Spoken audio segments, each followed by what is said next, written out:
Hoy nos vamos a sumergir en un encuentro que, bueno, digamos que sacudió el mundo un poquito. La tensa reunión entre Donald Trump y Volodymyr Zelensky. Si quieren entender las complejidades de la geopolítica y el drama humano detrás de la guerra en Ucrania, este es el lugar. No olviden suscribirse para más análisis a fondo. Vamos a analizar la transcripción de una transmisión de CNN en español que cubrió esta explosiva reunión.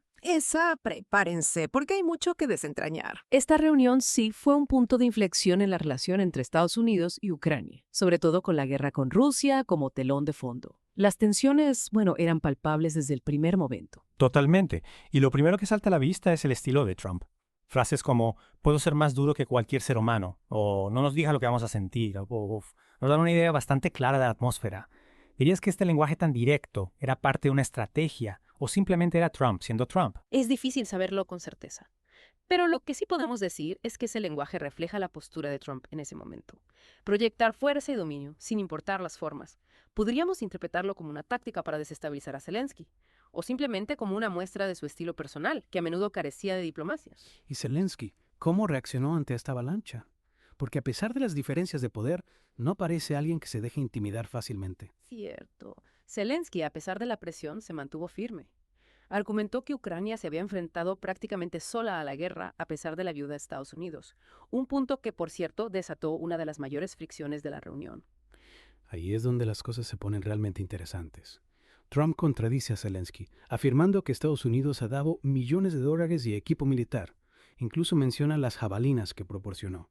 Para quienes no están familiarizados, las jabalinas son misiles antitanques muy potentes que han sido cruciales para la defensa ucraniana. Exacto. Y este detalle no es trivial. Trump las usa como un símbolo de su poderío militar y su apoyo a Ucrania, contrastándolas con la ayuda que, según él, Obama ofreció: chips y hojas. O sea que no solo está reafirmando su apoyo, sino que también aprovecha para marcar una diferencia con la administración anterior. Es un juego político bastante evidente. Sin duda. Y esta tendencia a la comparación y a la autoafirmación es algo que vemos a lo largo de toda la reunión. Y la tensión sigue en aumento.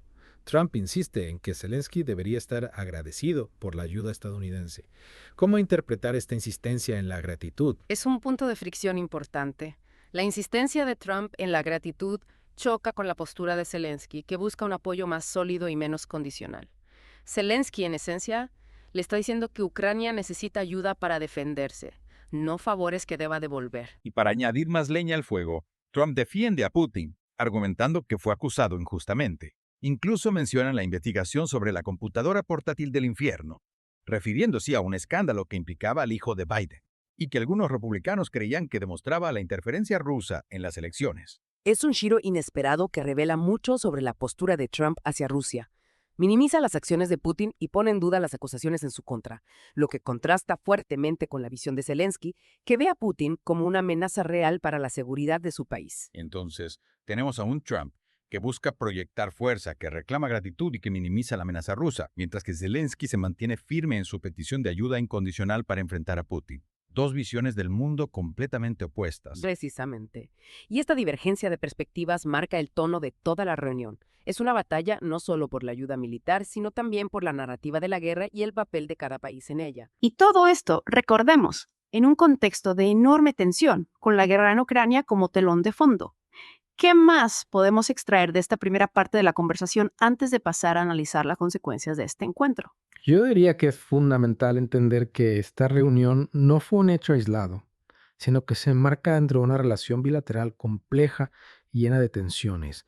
La forma en que Trump usa la ayuda militar como herramienta de negociación, su insistencia en la gratitud y su postura hacia Putin son elementos que marcarán el futuro de la relación entre Estados Unidos y Ucrania. Un futuro que, como veremos en la segunda parte de este deep dive, estará marcado por las consecuencias de este tenso encuentro y por el devenir de la guerra en Ucrania. No se despeguen. Lo que me parece fascinante de esta conversación es cómo pone de manifiesto las distintas estrategias y prioridades de Estados Unidos y Ucrania en ese momento.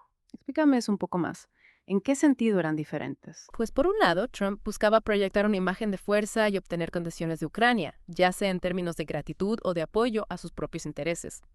Incluso mencionando temas como la investigación sobre la computadora portátil del infierno, que implicaba al hijo de Biden y tenía conexiones con Rusia. Es decir, como cuando le insiste a Zelensky que debe estar agradecido. Exactamente. Esa insistencia en la gratitud, junto con sus comentarios sobre la computadora portátil del infierno, nos da una idea de cómo Trump veía la situación, como una oportunidad para obtener réditos políticos, incluso si eso significaba presionar a un país vulnerable como Ucrania. Mientras que Zelensky, por su parte, estaba más preocupado por conseguir un apoyo militar sólido e incondicional para defender a su país de la agresión rusa. Correcto. Para Zelensky, la prioridad era la supervivencia de Ucrania, no los juegos políticos de Trump. Dos visiones totalmente distintas que chocan durante toda la reunión. Y esa colisión se ve claramente en la forma en que cada uno percibe la figura de Putin. Mientras Trump minimiza las acciones de Putin y lo defiende de las acusaciones, Zelensky lo ve como una amenaza real y peligrosa para la seguridad de Ucrania. Es como si estuvieran hablando de dos personas completamente diferentes. Exacto. Y esa diferencia de percepción también influye en cómo cada uno aborda la cuestión del acuerdo de paz.